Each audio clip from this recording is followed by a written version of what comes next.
What up, what up? How you feeling? How you doing? This is Ashley Live, and this is my show, Vibin with Ashley Live. Episode 194 is here, and I'm so very excited to bring this next guest onto my show. Singer, songwriter, and guitarist, Tristen Gressett. Tristen is from Alabama, and he was featured on season 20 of American Idol and finished in the top 11. His latest single, Alabama Blues, was released in January. Thank you guys so much for joining. This is going to be such a fun conversation. Tristen is in the house, and I'm going to invite him on in.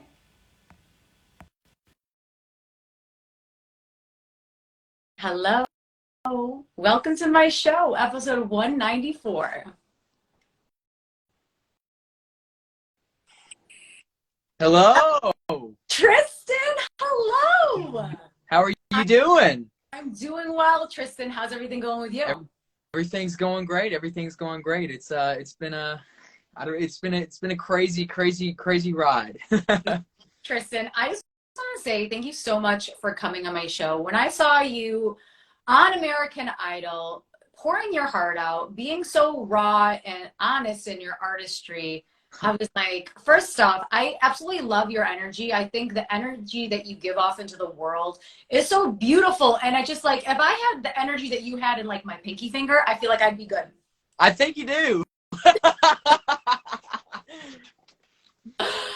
Awesome. So thanks so much for joining me. We're just going to hop right into it. So I want to start with childhood and the impact of music on your life. So how did music shape who you are as a child?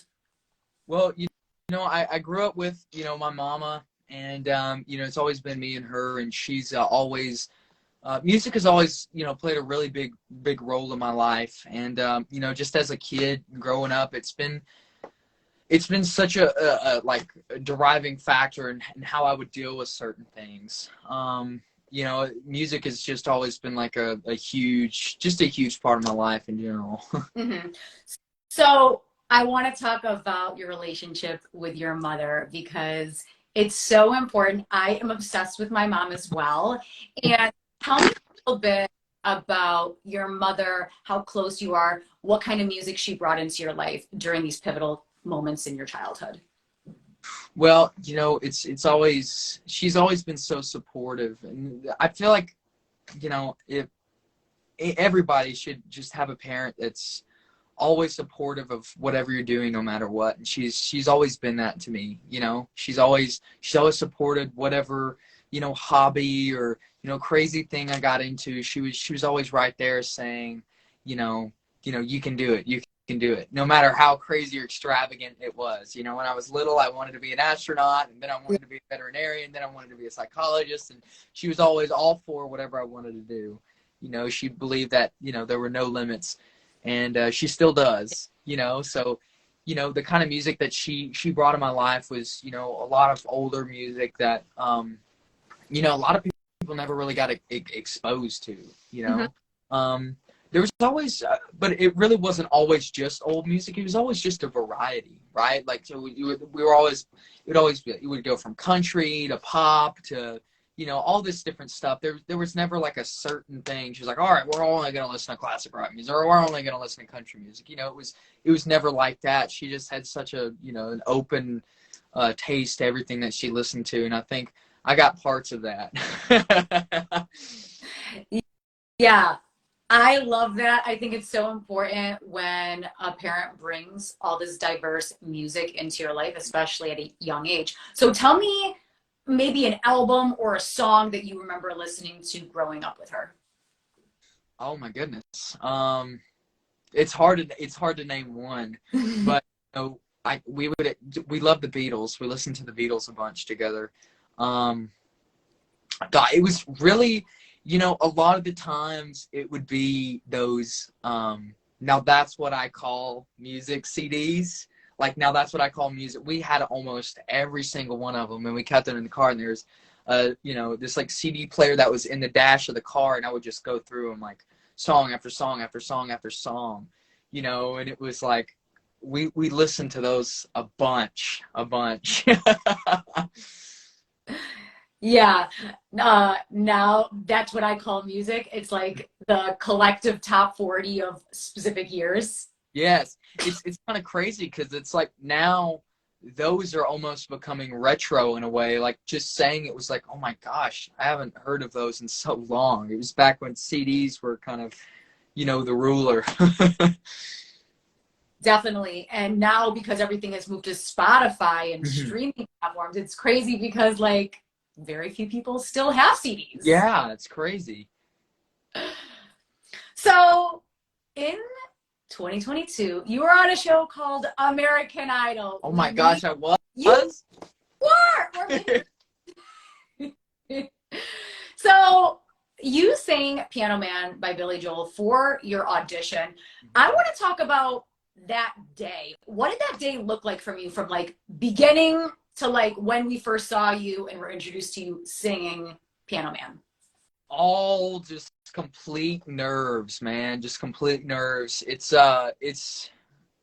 was a lot of pressure, and I think it showed in my audition because I'm already like a super like energetic kind of crazy person, and then just for my audition I kind of crunked that up because in my 17-year-old mind I was like, this is my chance to kind of show the world what I had, so I was like trying to do everything, like from dancing, playing the harmonica, singing, playing guitar. I just wanted to show everybody like what I could do, right? Instead of just acknowledging, that there were three people in the room, but there were a lot more than three people in the room. You don't see the cameraman or anything like that, so in my head I was performing to the entire world, right? So that's what I was trying to translate to. And I think to the judges, that's where the kind of disconnect was, because I was playing to, three people, but in my head I was playing to billions, so it was like that kind of translation kind of got lost, and I kind of locked into the, kind of chiller, more relaxed setting on the second song. But yeah, the whole day was absolutely crazy. So, was there anything that you did like the start of the day? Like, did you pray? Did you call your mom? Did you like put yourself in the kind of right headspace and be like, oh my gosh, like this is going to happen. I'm going to see these judges today and sing this song for them. Oh yeah. Well, my mom was right there through the whole thing. We prayed a lot, drank a lot of tea, and ate a crap ton of Ricola cough drops. I think, like, I ate so many during my like entire American Idol experience. Like, it's sometimes gets hard for me to drink throat coat tea or even smell a Ricola. It makes me like, because I just, oh, so much, so much. So I feel like all of that brings you back to your time on Idol. Oh, of course, of course. Like every time I smell like throat coat tea or see one of those cough drops, it's like it literally is like instant nostalgia. Like I drink it, I'm like, oh God, I feel like I'm on the show again. It's kind of crazy.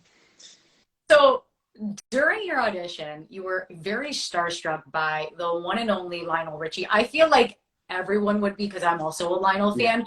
So talk to me about the influence of Lionel in your life and what it was like to be in the same room with him and have him talk to you. And then ultimately he made you cry. Yeah, so it's just like, Lionel's one of those people who's been in with everybody. He's done everything, he's seen it all.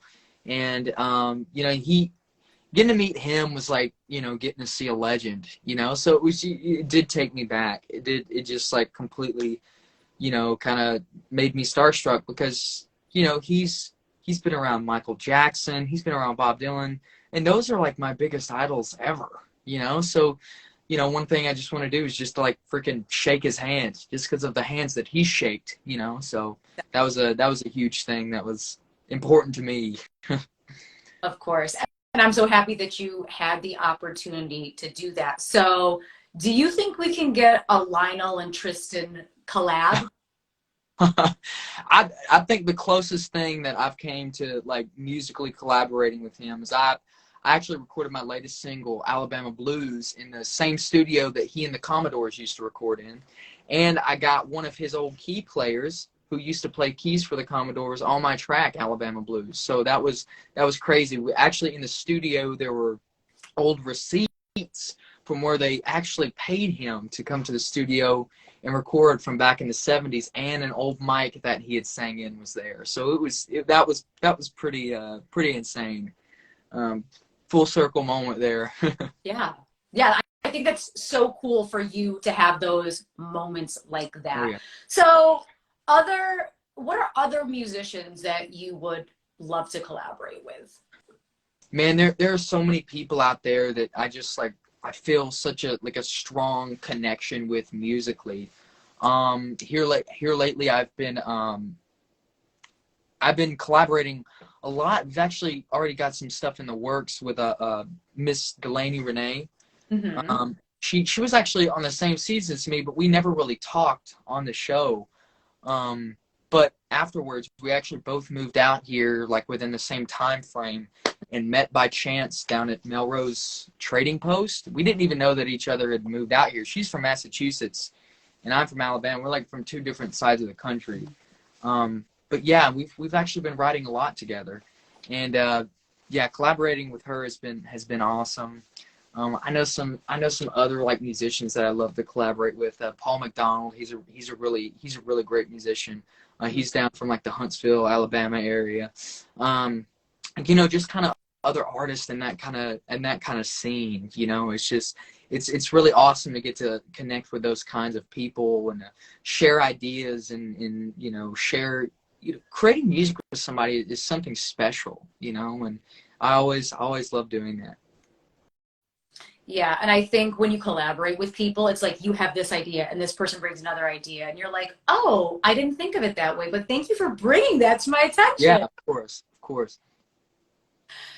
So I'd like to talk to you about the friendships that you made on your specific season of Idol. So talk to me about a couple people from your season that you rock with, that you're friends with.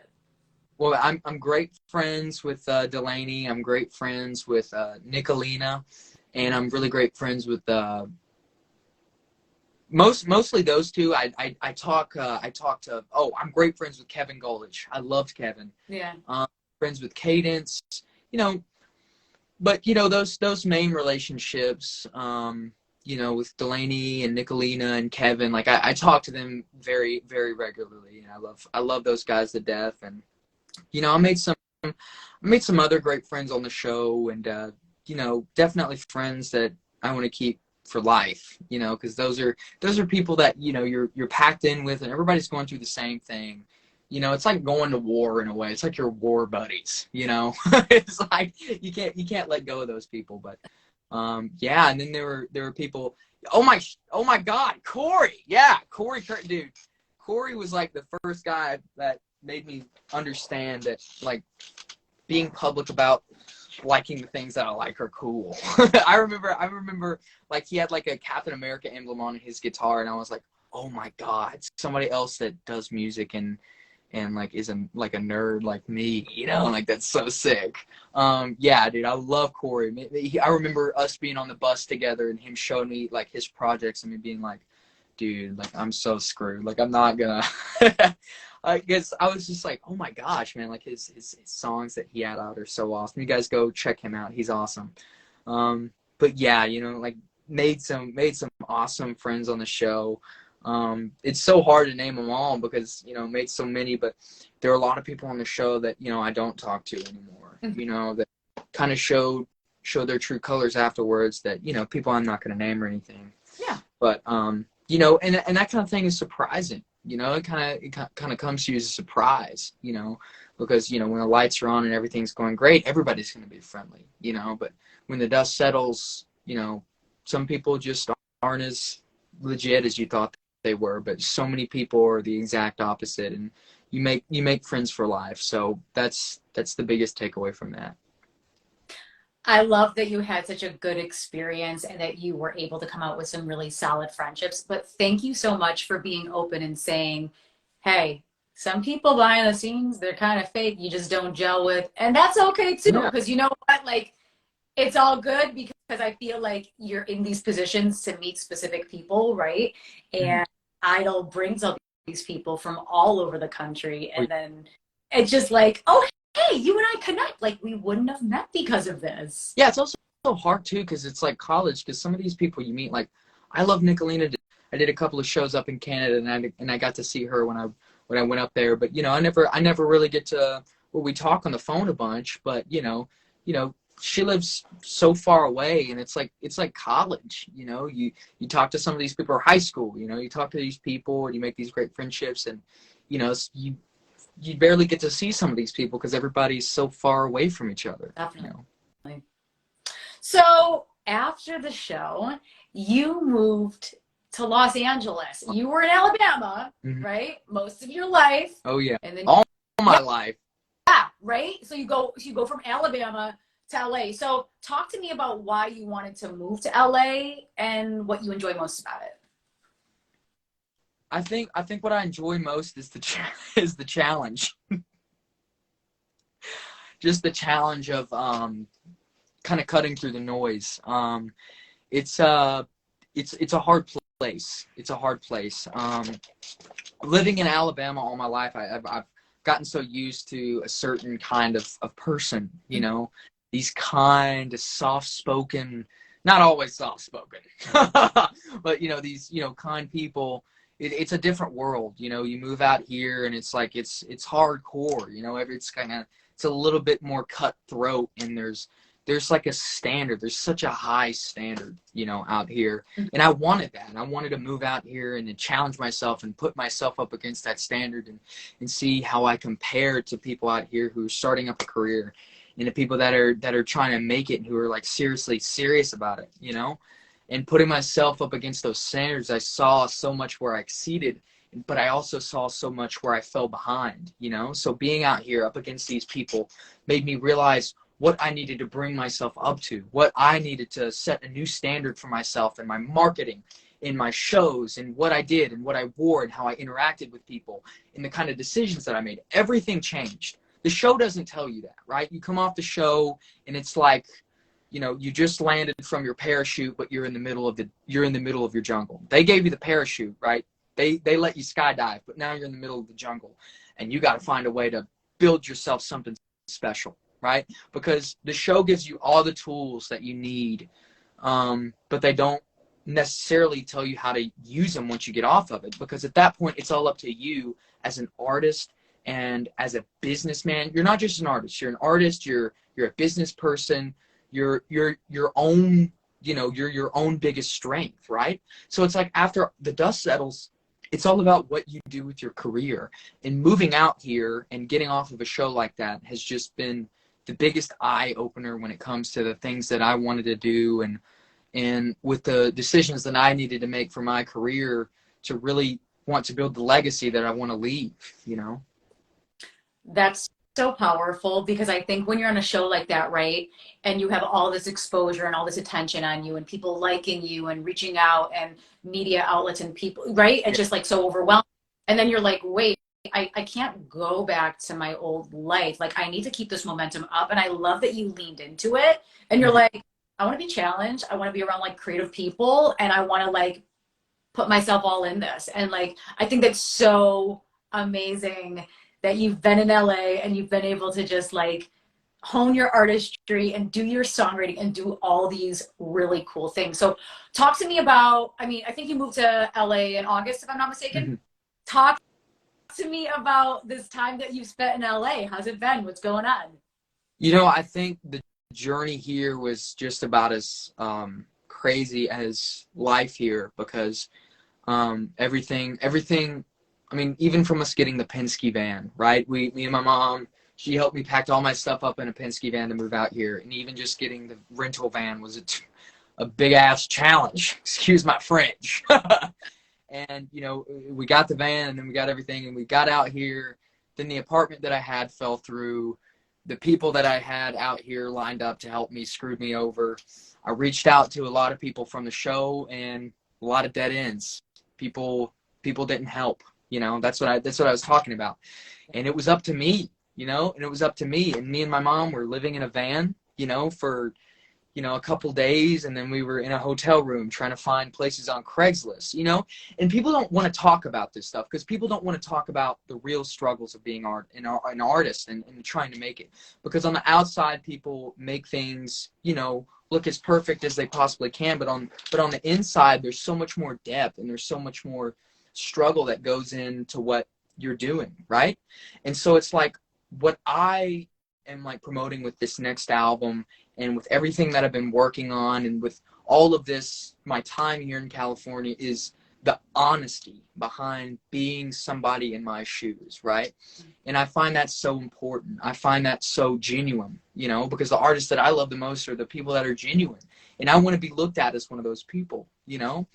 And being out here has just kind of given me so much experience with people, with the business, with learning how people can be, learning to collaborate, right? And it's been such a beautiful, wonderful experience that it's just like given me lessons that I couldn't have learned in college, that I couldn't have learned, you know, being at home. That's why I moved out here, you know, was to learn those things, and it's paid off a lot. I love that. I think, and I don't know who exactly said this, but it's, you've lived in the same place your whole life. You need to move out of that place. Even if it's 20 minutes away, even if it's like 45 minutes away, to a new city, big city, whatever, just to have a new experience and challenge yourself and just be like, oh, I don't have friends here. I don't know this. Challenge yourself. And I love that you took that leap of faith. I applaud you, because it's just like, you're moving from small town Alabama to big city in LA. You're killing it. You're rocking it. Like you're doing it up. You're doing all these shows, working on your album. Also, wanted to talk about a pretty cool show that you did in February at an iconic spot called Whiskey A Go Go with your fellow American Idol alum. What? That's so iconic. Talk to me about this. Well, you know, the show was actually very fun. It was crazy, very last minute. We got notified probably about 3 days before the show happened, and we were like, oh my God, we got to put this thing together. Because I'm actually really good friends with one of the people that works up there, and I actually did a show there back in October as well, and actually got to record a little live album. Don't tell anybody. No, but that was actually a lot of fun. And but this experience, I don't really play with a lot of other people. I don't really collaborate a lot. I'm trying to do more of that. But there's just something about Delaney and her artistry that makes it really easy to do things that, you know, I'm not really used to doing, you know, when it comes to collaborating and writing music. And playing that show with her was so much fun. There were so many things, so many loops we had to jump through. There's so many things that happened. You know, we had the thing, you know, documented, and it was a lot of fun. And we actually we hauled like a keyboard there and everything, and then we forgot the sustain pedal to the keyboard, so we just did it crazy. We winged it, and it was so much fun, and it was such a memorable show that I'll never be able to forget. Yeah, and I love that. I know that you like to do your own thing on your stage. Honestly, I think your stage presence is so electrifying and energetic and magnetic. And like, honestly, you just demand the whole stage. You're everywhere, right? And so it's so cool that you had the show with somebody from your season and you're able to collab with her, and you're very good friends with her, and then you're able to see that chemistry. Yeah. Yeah. It's really awesome. Because, you know, she's a phenomenal, you know, writer and musician. I mean, she went to Berkeley.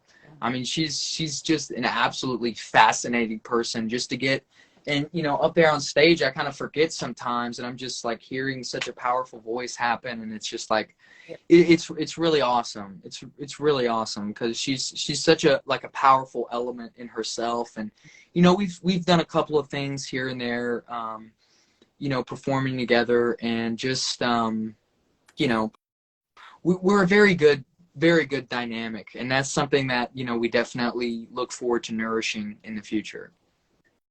I love that. I think when you collab, you need to find a person that matches your energy, right? And can kind of like bring things out of you. What advice do you have for other people that are looking to collab with others and don't really know if the fit is there? Well, I think the biggest thing is just being open, right? Which is something that can be hard for artists, right? Like when I have a song that I'm already working on, and somebody else comes in and is like, "Let's co-write this." I'm like, "No," right? Like this is like my little baby. Like you're not gonna tell me to put a mustache on it, you know? But sometimes you find somebody who just has a really damn good mustache to put on your baby, and you're like, "Yeah, I'm ready," you know? Like maybe it does look really cool on there. But it's also about finding somebody who shares values with you, right? Because sometimes it's not just about the songwriting. Sometimes it's about, the person and how well the chemistry is between you guys, and you got to let that guard down, right? Writing for me is such a personal process. It's such a personal thing. It's not something that I really like to bring in, other people on. But when I'm writing, and when I do that kind of thing, and when somebody like Delaney comes along, right, who makes it so easy to write with, who kind of shares some of those kind of things, it's just the songs just come so easily. Yeah. And it's just like that marriage of just like, this is very easy and this is fun and it works, and let's lean into it and Exactly. see where it's. Exactly. Like I've collaborated with people in the past, and it's like you sit around and you pick on guitars with each other, and you hit a brick wall, right? And then it's like after 30 minutes you're just playing, and you feel like you're just butting heads, and like nothing's really working, right? And you want to get people who are wanting the same thing, who want to see the same result. And it's really awesome. And don't be afraid to go into different genres, right? Because me and Delaney, we have similar genres. We're not exactly the same, right? And it's like we kind of met in the middle to create something that was like a little bit of both. Like, go out of your comfort zone, right? It's so much fun to do stuff like that. Love that, because it's so important, I think, when you go out of your genre, because then you're like, well, I always write this Yeah. way, but let's funk it up a little or slow it down or bring some country or some blues or Hmm. whatever you're into, Oh right? yeah, of course. Yes. So I know that you went to Joshua Tree recently and you wrote songs in like this space dome thing.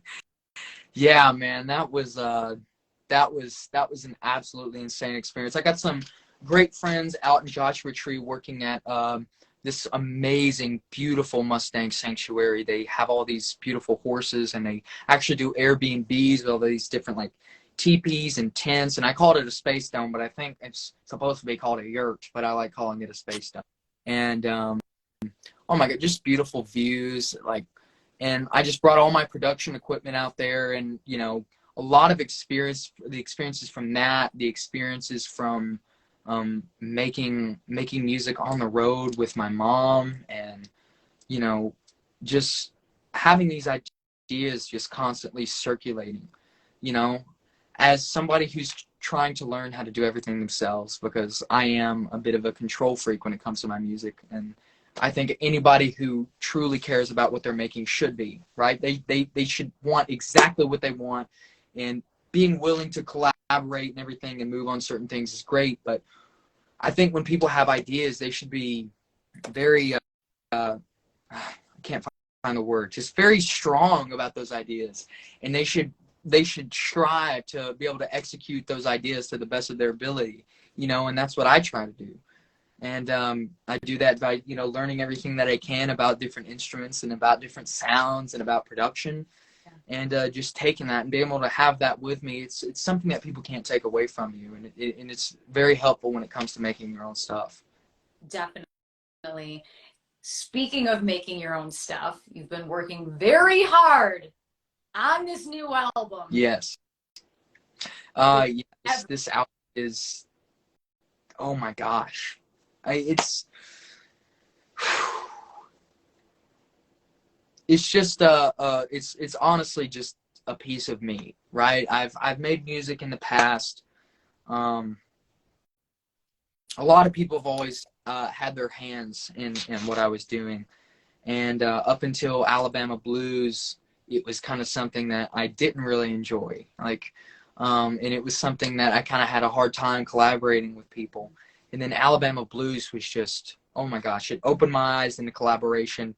And then actually Delaney, she actually taught me how to use Logic and how to use all of this technology, because I'm like an old man, you know, like I don't know how to use any of this stuff. I got an iPhone like a couple months after I got off the show. Like I haven't, you know, I don't know how to use this kind of stuff. And you know, having her teaching me how to use like some of this stuff with Logic and, you know, all these different things really opened my eyes. And I was like, I finally feel like I have the ability to give people an honest part of who I am, you know, to show people this is me, this is what I love to do, you know? Yeah. And I think with the evolution of technology, right, and like being taught Logic, you're like, this is awesome. Now I can do all this crazy stuff. I'm producing, I'm playing all the instruments, I'm writing everything, right? So it's more you, and it's not you, oh, this person needs to help me with this and engineering and master. You know what I mean? Like Yeah. it's all you. Mm-hmm. And that's so much fun. It's so much fun because I was recording one of my songs, Moment with You, and I was in the middle of an airport about to board my plane, and I had all my equipment right there. Like it all fits in this little leather bag that's like my carry-on. I take it everywhere. And I'm sitting there in the middle of this airport, and I'm like, oh, this song's missing something. And so I just start recording the ambience of the airport, and all these different sounds are happening. People are talking. And it's like this whole world in itself added into the song.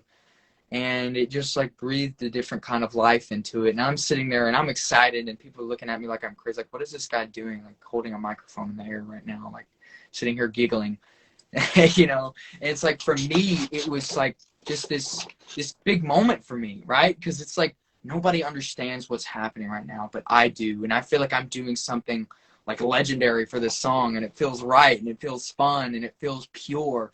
And it was an idea that I had that was, you know, birthed in the moment, and I made it happen, and it added something to the song that was irreplicable. And it's moments like that made me truly enjoy making this album, and putting these kind of different quirks and twists in it that, you know, I wouldn't have been able to do with a team of people. Like, this is every single thing like came from my mind, and that's something that I'm super proud of. That's so cool that you're like in an airport and you think, you're like, oh, I don't know, let me just record, right? And you're like, don't know what's going to come of this, but it's speaking to me. And then you bring it back to recording and you're like, oh, let's put it in here. And then it just puts a whole nother element into the song. Mm-hmm. And that's what's so cool about artistry, is like you never know where the inspiration could come from. You could literally just start like knocking on the door, and then you're like, oh, I think I could just use that in the background somewhat. Yeah, it's right? like I was sitting there like holding this microphone, and there was like this car that went by, and this lady was going like or she was saying something, and it like cuts through in the song like at this most perfect spot, and it gives it such a like a weird quirk. Like, what was that sound? Like, you can't really tell it's a person. And there's a lot of parts where it like shines. It sounds like it's going to be horrible, me sitting here talking about it, but I promise you it's good. It's a real majestic piece. But yeah, you know, it's like little moments like that where it's like, you know, that's something that was just, you know, off the dome. And you're in the moment and you're like, this might work, let's rock it, right? Let's lean into it. Oh yeah. So you're in LA, you have all this amazing stuff going on. Other than the album, what else is going on in the world of Tristen? Talk to us. You know, it's been so crazy. I've ever since I was little, I always saw myself being an actor. Like, that was always how I wanted to express myself. I remember doing like my first play, and in 6th grade, and I was one of the three wise men. And I was like one of the three wise guys. We called them three wise guys, and it was like a real funny thing. And I just remember everybody laughing and just being like, oh my gosh, like this is what I wanted to do, you know? And in 7th grade, there wasn't a theater class, but I waited all 7th grade for 8th grade, and there was the theater class, and I was like, oh my gosh, this is going to be awesome. And I just loved it. I really took off with it. I won some like statewide awards for some of my solo male comedic monologues, and things just really took off on that front. I did a lot of like local productions and stuff like that, and a lot of stuff with high school. And I won some awards in high school with this college competition that we did. And that was like where I was like, oh my gosh, I could really do something with this. And then all of that kind of went on the back burner because I started learning how to play the keys. Mm-hmm. And then I couldn't really get with the keys, so then I started learning guitar after one of my friends, Casey, got a guitar. And then I just, you know, took off, and then I started doing shows, and it was funny. I loved doing shows in high school, but it actually, I would do like acoustic guitar shows, like at different bars and stuff, and everything like that. And I was like 14, 15 years old. And I remember in like my junior year of high school, we were doing High School Musical, and I was playing Jack Scott, which is like the school announcer. And I actually won an award for playing that role for being big as ham. But during that time, I was also doing a singing competition called Kalijah Idol, which was like the biggest talent competition in like, you know, Eastern Alabama. And I actually ended up winning it. But I had to miss one of the shows for that High School Musical thing. Not naming any names, but they threatened to kick me out of the theater program because I had missed one of the shows. And then when the Tri-County Awards came for that musical, I ended up winning the award for biggest ham for the show, and I won the singing competition that I was in. And it was like all of this, and it was like it was so crazy. It was a crazy chapter in my life. But now, since I moved out here, I've I actually got signed to a talent agency, a real big talent agency out here, a Clear Talent Agency. They have people in everywhere. They actually were like one of the biggest suppliers for the dancers in Rihanna's halftime show. And they had a ton of dancers at Coachella, and they have actors all over like Apple TV and Hulu, and oh my gosh, it's absolutely insane. And I've actually started a UCB improv comedy class, so things have kind of been awesome. Yes, and I think with your background in theater and comedy and music, I think it's just so cool when like you're doing all these things and you have this agency and then you're going to these improv classes. I think improv classes are so cool because they just like push these boundaries and you're challenged constantly. Yeah. It's a lot of fun.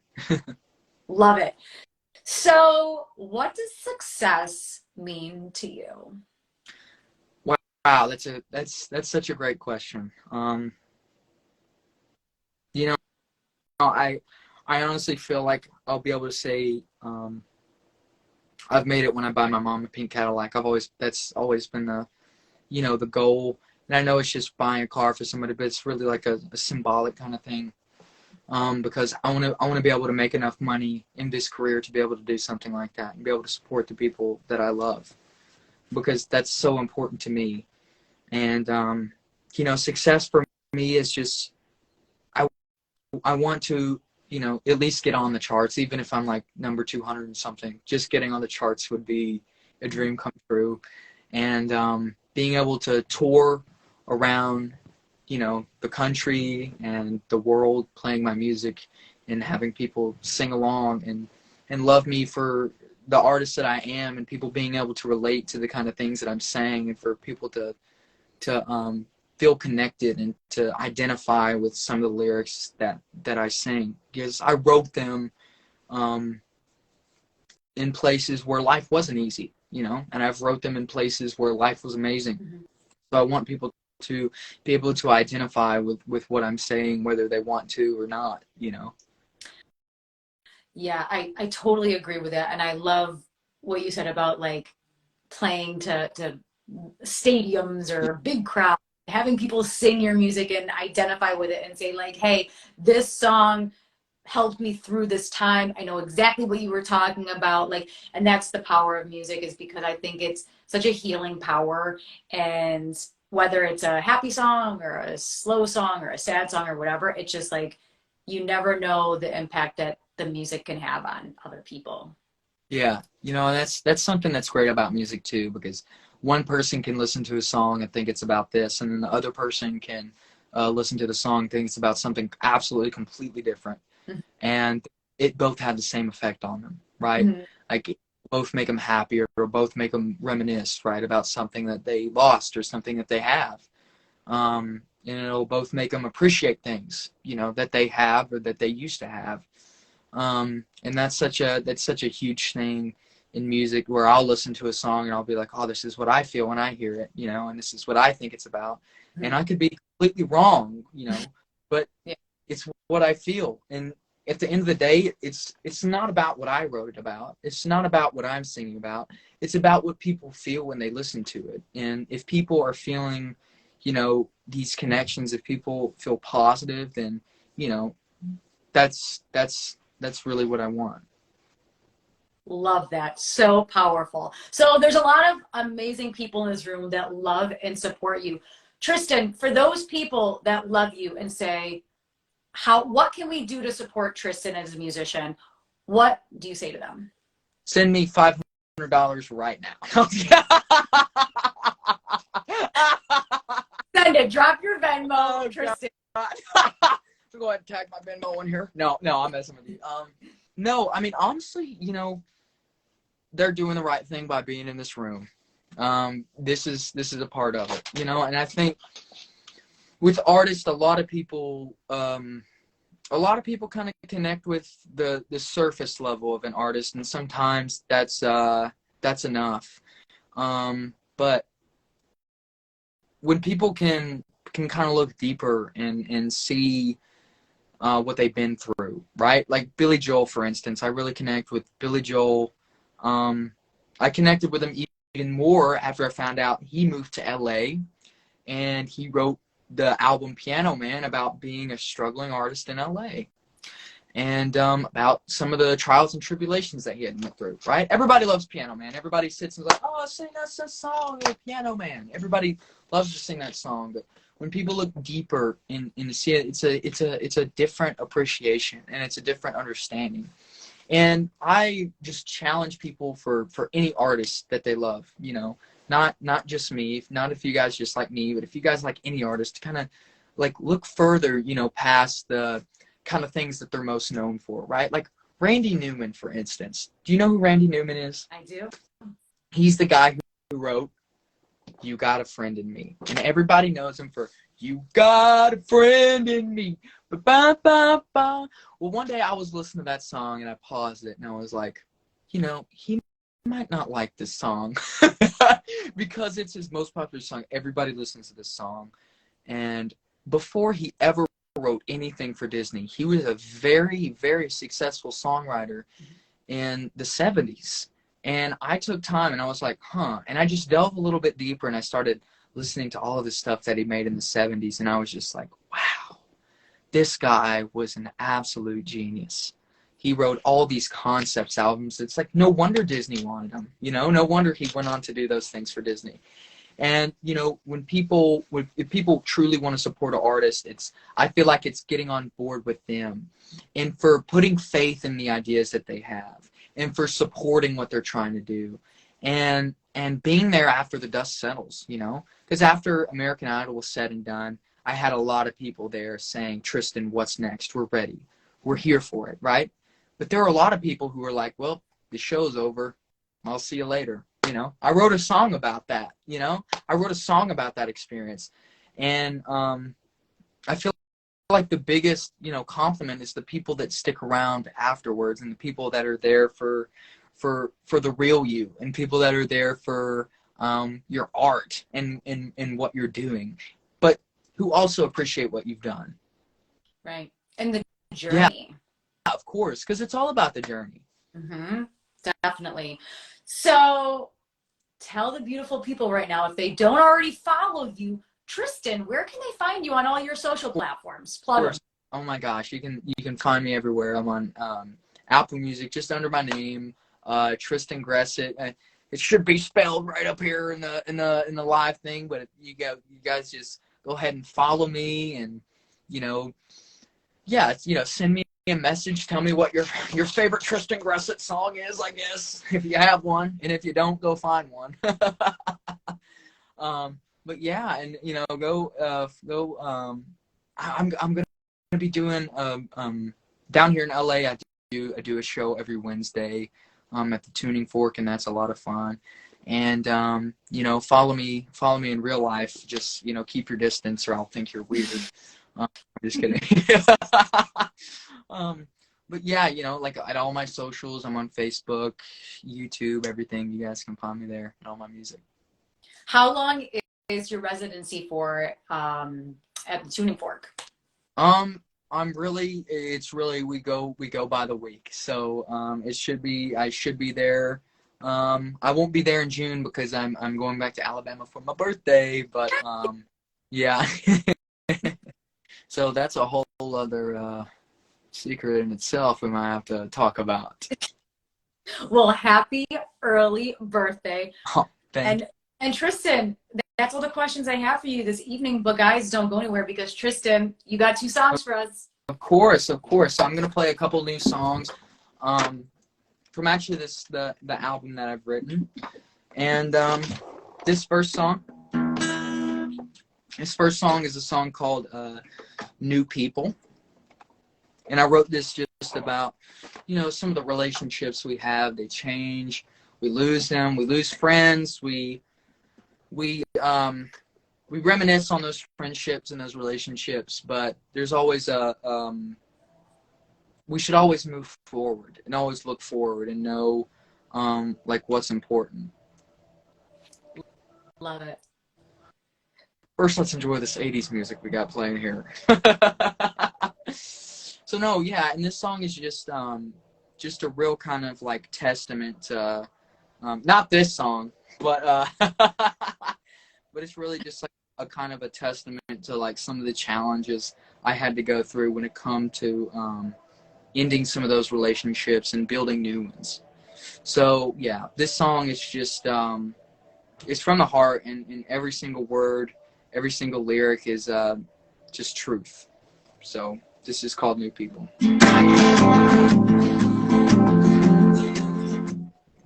It's called New People.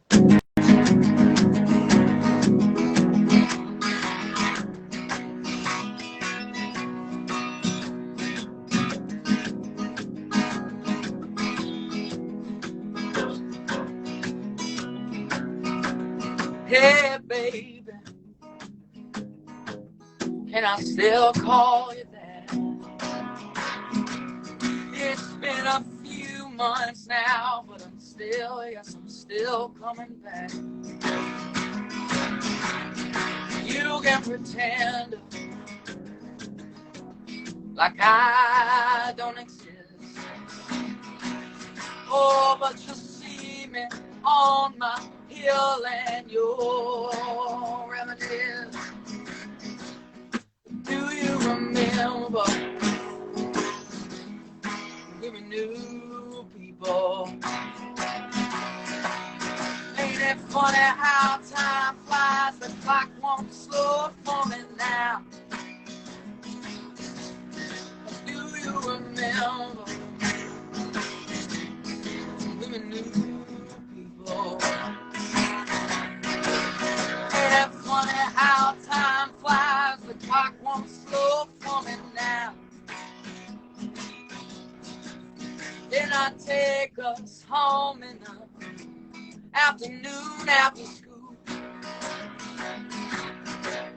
and we didn't give a damn what the other kids they thought was cool. Oh, and we stood up our faces with dreams, live on the edge. Oh, and they say we last forever. in another world, probably did. Boy, now I'm finding these new people. Ain't that funny how time flies? The clock won't slow for me now. Slow for me, baby. Oh, now I'm finding, we're finding these new people. Ain't it funny how time flies? The clock won't slow for me now. Oh, oh, oh, oh, oh, oh.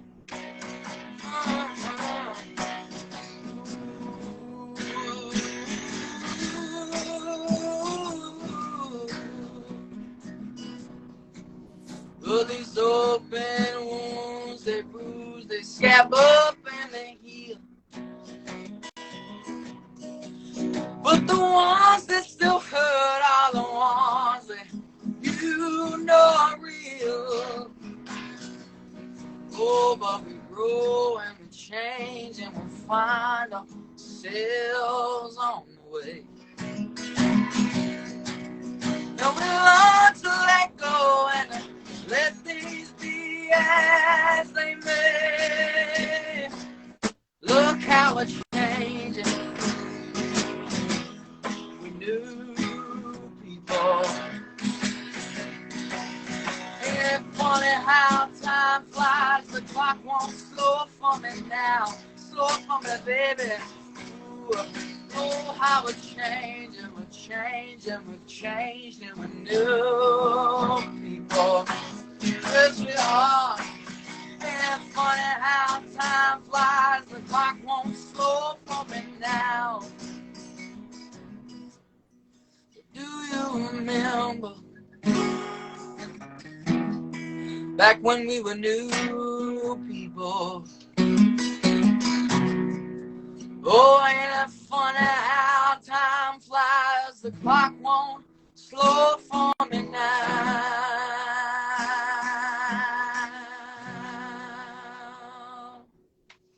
Woo! Thank you. It's a little harder. Love that song. There were a couple of comments I wanted to love hearing you sing. Yes, amazing song. Yay. Oh my gosh, people love it. Guys, give some hearts. Tell Tristen what you think of the song.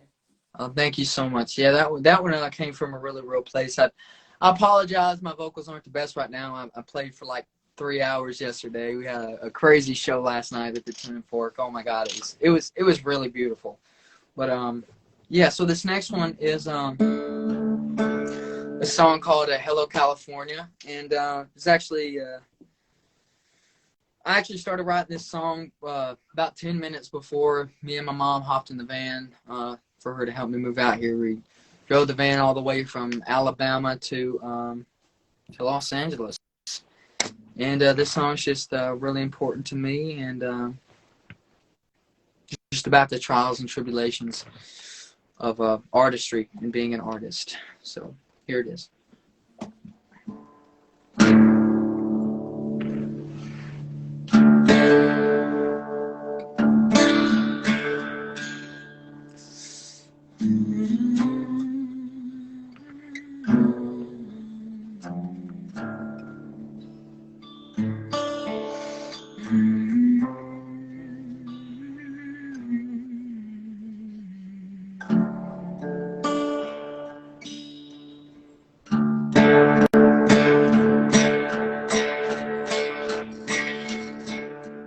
Hello, California, are you the place that I wanna be?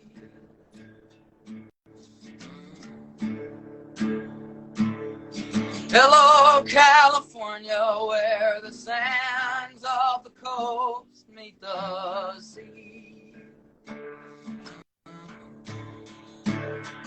Well, hello, California, where the wicked sun will scorn you, but the good Lord will reward you to be free.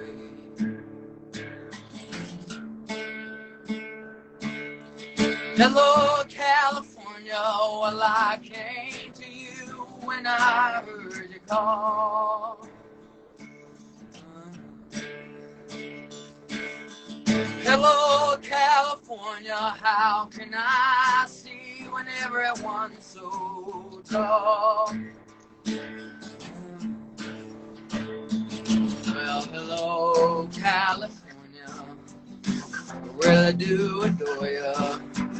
My home is a long way back east.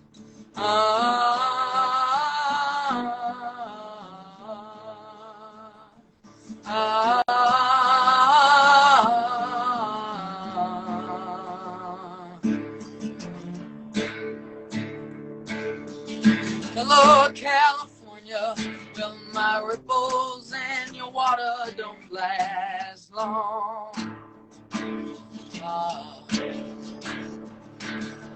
Hello, California, how can I cut through this noise with my song? Well, hello, California, I really do adore ya. Just help me see the way to make my dreams. Well, hello, California, the things that I do for ya. Just help me see the way to make my dreams.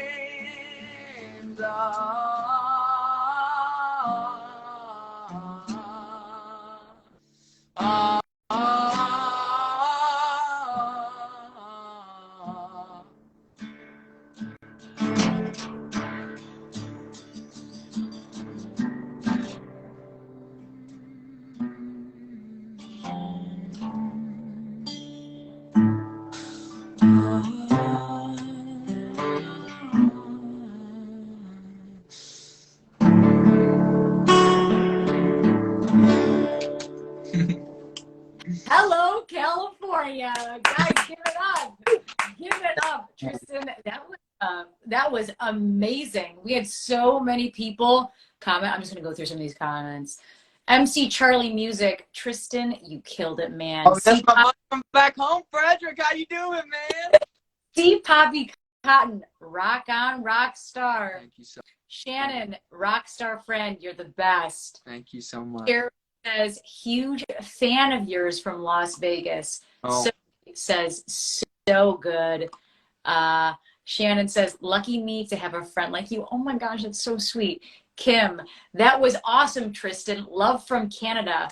Tiffany says, I don't know if you know this, but I'm your second biggest fan. Thank y'all so much for being here. I seriously appreciate it. Y'all are so amazing, and y'all just stay tuned. I will be having some very huge news drop tomorrow about me coming home for my birthday this June, and there may be a show happening when I come back. So you guys just stay tuned for that. Love it, love it, love it. Tristen, do you have any final words for the room? Just saying thank you guys for being here, and thank y'all for being a part of this, and I love you guys, and y'all stay tuned for tomorrow, and y'all just give Miss Ashley a big round of applause for making this such a fun, awesome interview. Tristen, thank you, thank you, thank you. So honored that you're on my show. You're such a beautiful spirit. I love your energy. I love your light. I love everything about you. I think your artistry is so amazing. Just keep doing you. We're so, so, so proud of you. Also, when this new album drops, can you please come back on the show so we can talk about it? Of course, yes. Awesome, awesome. Okay, so people love you in the comments. They're saying awesome. They're so excited for the news. Guys, if you don't already, please make sure to follow Tristen. New music is coming out. If you're in LA, go see him. How else can they support you, Tristen? Yeah, just go follow me at all my social platforms, and man, just thank y'all so much for being here. I love y'all to death, and y'all just keep being a part of this, and y'all run my streams up for me. And y'all just keep being the amazing, beautiful people that you are. Thank you so much. Love that so much. Guys, if you don't already, please make sure to follow Tristen and support him on his beautiful musical journey. And if you're new here, I'm Ashley Live. This is Vibin with Ashley Live. Give us both a follow. Have a beautiful evening. Support good music, and we will see you next time. Thanks so much for hanging, guys. Thank you so much. I love you guys. Bye-bye.